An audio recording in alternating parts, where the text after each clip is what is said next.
كسياسة runtii anigu waxaan soo arkay madaxweynaha dawladda federaalka muqdisho aan ku kulannay waxaan ka wada hadalnay wadankan iyo sidoo hore ugu socon lahaa wuxuuna ballan qaaday inuu diyaar u yahay sidii doorashada u qabsoomi lahayd wadankuna uu hore ugu socon lahaa waxaan kaloo kulannay mas'uuliyiintii madaxweynayaashii hore Sheekh Shariif oo aan airportka muqdisho ku kulannay oo waliba yiri madaxweynaha federaalkana inaad aragtid waa fiican tahay waxaan kaloo kulannay madaxweyne xasan sheekh oo soo booqday waxaan isaragnay oo isagana aan kulannay musharaxiintii shariif xasan musharax cabdikariin daahir aligeele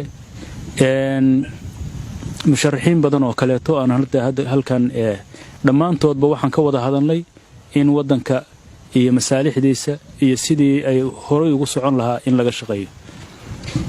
inta kadib waxaan xalay madaxweynaha kala hadalnay arrimaha doorashada waxaan kaloo nasiib wanaag ah inaan isagana madaxweyne Axmed Madoobe inaan labada madaxweyneba arrinka aan si gaar ah wala hadalnay waxay ballan qaadeen inay diyaar u yihiin sidii wax u qabsoomi lahaayeen wixii madmadow jirana sidii meesha looga saari lahaa ra'iisul wasaaraha naftigiisa telefoon baan isku maqalnay runtii waxaan leeyahay mas'uuliyiinta Soomaalida haday dawlad goboleedada tahay madaxweynayaashooda iyo haday dawladda federaalka tahay madaxweynaha iyo ra'iisul wasaaraha dhammaantiin mas'uuliyad baa idin saaran mas'uuliyadan inta idin saaran idinku waad u dhaarateen ilaahay kitaabkiisa aad ku madheen inaad dadka maslaxadooda ka shaqeynaysaan ilaahay waa idin weydiinaya kullukum raa'in wa kullukum mas'uulun an ra'iyatihi waxa aad mas'uulka ka tihiin oo ummadda Soomaaliyeed mas'uuliyadeedu idin saaran tahay waa la idin weydiinaya ilaahay hortiisa inaad ilaahay mas'uuliyadda uga baqdaan oo aad shacabka u tudhaan oo wax allaaliya wixii idin dhaxeeya oo faraqa aad ku dhameysaan wada hadal iyo safkarad iyo isu tanaasul ayaan idinka doonaynaa musharaxiinta mas'uuliyiin madaxweynayaashii hore baa ku jira wadankaad soo xukunteen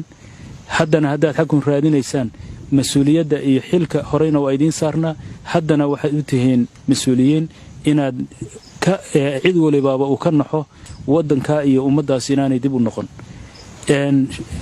musharaxiinta kaleetana sidaas leeg baan leeyahay ismada halkan fadhiya iyo ismadii aan muqdisho ku soo ballanay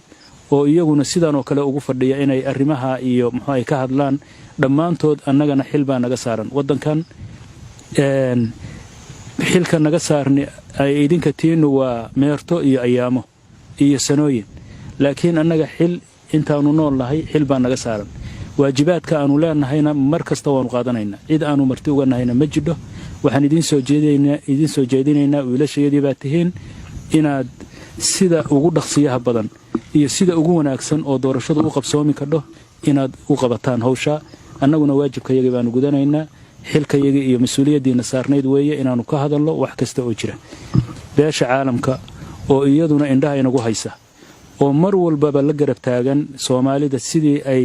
arrimahooda u fududayn lahayd waan uga mahad celinaynaa waxaan leeyahay marka intaan beesha caalamku idinkana ay soo faragashan faraqa idin dhaxaya dhameystira aad iyo aad baad u mahadsantihiin intaasaan ku soo koobaya ilaahay tawfiiqda hayna waafajiyo talada abshirteeda ilaahay hayna waafajiyo ilaahay waxaan ka baryaynaa dawlad Soomaaliyeed oo loo dhan yahay oo ummadda xaq ku hogaamisay in ilaahay ina siiyo ilaahay waxaan ka baryaynaa amni iyo nabadgelyo maamulada iyo dhammaanteen in ilaahay meel kasta inuu joogno amni ilaahay ina siiyo ilaahay waxaan ka baryaynaa Soomaali qulubteeda in ilaahay isu soo dumo faraqa iyo khilaafka ku dhex jira ilaahu naga dhexsaan rabbiyo ilaahu saasaan ka barinay sallallahu ala nabiyyina muhammadin wa ala alihi wa sahbihi